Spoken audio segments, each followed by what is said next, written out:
मुंबई गोवा महामार्गावर भीषण अपघात. आनंदाचा प्रवास ठरला शेवटचा. लग्नाच्या आधीच काळाचा घाला. घरात सुरू असलेली तयारी क्षणात शोकात बदलली. मुंबईकडून महाडच्या दिशेनं जाणारी भरधाव कार कोलाडजवळ पुई गावाच्या हद्दीत कंटेनरला मागून धडकली.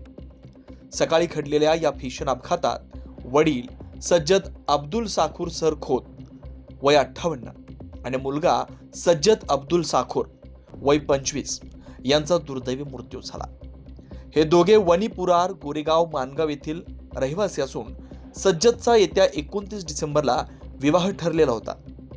याच लग्नाच्या तयारीसाठी कामानिमित्त कतार दुबई इथं असलेल्या वडिलांना घेण्यासाठी हे तिघे मुंबई एअरपोर्टला गेले होते.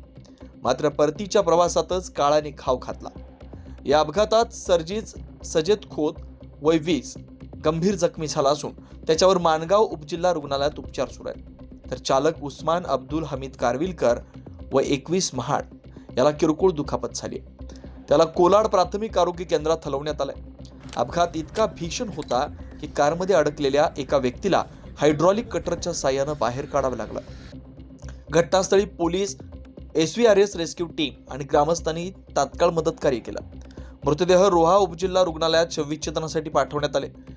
या प्रकरणाचा अधिक तपास कोलाड पोलीस ठाण्याचे पोलीस निरीक्षक नितीन मोहिते करतात. या दुर्दैवी घटनेमुळे संपूर्ण गोरेगाव मानगाव परिसरात हळहळ व्यक्त होते.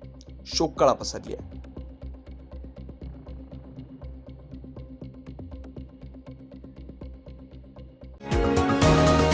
तुम्ही पाहत आहात विस्टा न्यूज मराठी.